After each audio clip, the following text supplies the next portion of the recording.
The most important thing is what has the FBI done to investigate the validity of the claim? Because I explained to Director Wray, this is consistent with a pattern that we found with Joe Biden when he was vice president, leaving a country after presenting a foreign aid check. If we didn't have this document in my hand by Tuesday or Wednesday of next week, then the House Oversight Committee will vote to hold him in contempt of Congress. That's House Oversight Chair James Comer getting one step closer to holding FBI Director Christopher Wray in contempt for stiff-arming Congress. For weeks, Chairman Comer has been asking Wray, including with a subpoena, for an FBI form that Republicans say includes a bribery allegation against then Vice President Joe Biden. Wray told Comer he can see that document, but he has to go to the FBI headquarters to look at it in person. Comer said nope. He wants that document delivered to Capitol Hill with 0 redactions.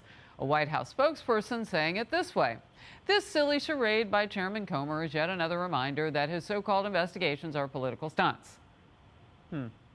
Former House Intelligence Chairman Devin Nunes is urging his former colleagues, don't let the FBI off the hook. Me, as just an American out here now, not elected to the Congress anymore, there is no way in holy hell that Wray should be able to get away with what he got away with in 17, 18, 19, 20, 21, 22, and don't even get started in what Durham uncovered, where essentially nobody was prosecuted at the DOJ and FBI. They are hopelessly corrupt, if I could put it lightly. Ben Domenech, Fox News contributor and editor-at-large for The Spectator. So, Ben, what do you make of this? It's a standoff for certain, but Congress can subpoena. Doesn't the FBI have to capitulate? Well, they should, Harris, in any kind of working relationship, institution to institution. The FBI should have to respond to this subpoena. But we've seen, past situations where, frankly, the folks who are over there at the Department of Justice and at the FBI have been very reluctant to hand things over, even under congressional subpoena. Just to give you one prior example, you may remember that Eric Holder was found in contempt of Congress by the whole Congress. 255 people, including 17 Democrats, voted to hold him in contempt when he refused to hand over information about the Fast and Furious gun running program in Mexico that obviously created so much consternation. That was really something that was, a long time coming in terms of the fact that he had prevented the Congress from gaining access to documents that they absolutely had the right to see. This same thing is happening now with Christopher Wray.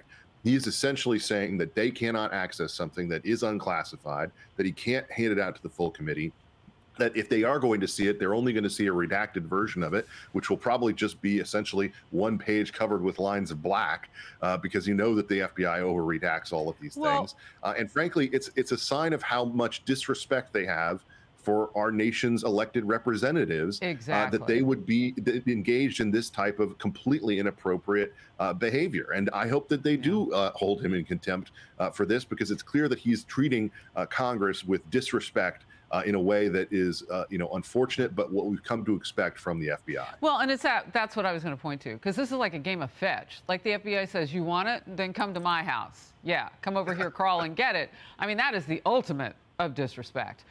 They don't even have the classification excuse in this case, Harris, which is, typically what they turn to. They don't have that. This is a document that is unclassified. Chairman Grassley and Chairman Comer are obviously, completely justified to be as furious as they are.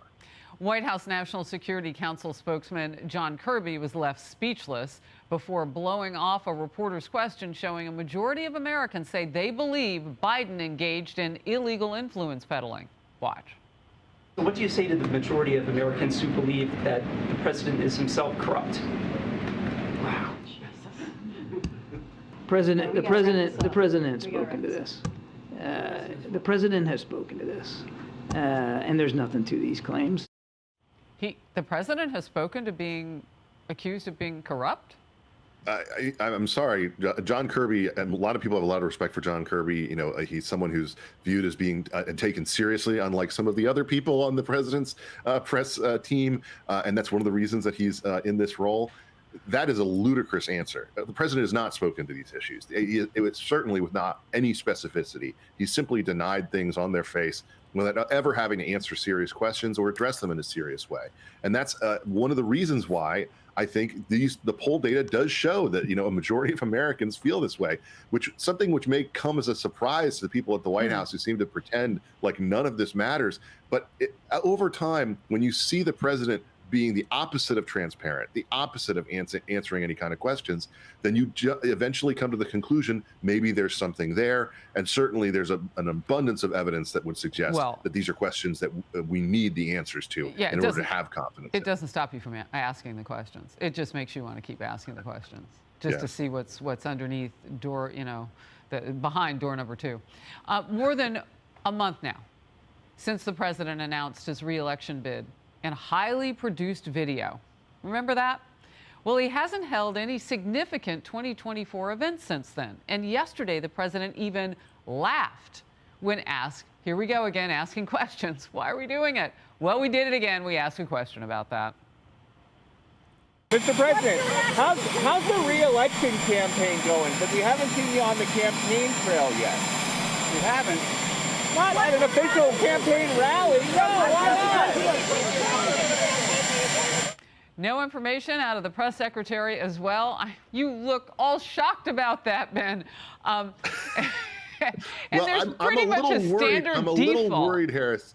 I'm a little worried, Harris, because there's two options here. One is that he's doing his normal thing of making fun as opposed to answering a question. The other is maybe he's been under the assumption that he is holding campaign events, and if he is, that's its own kind of kettle of fish. That's actually far more disturbing if he thinks he has been out on the campaign trail. You can't imagine thousands of people gather before you at a campaign event. It either happens or it doesn't.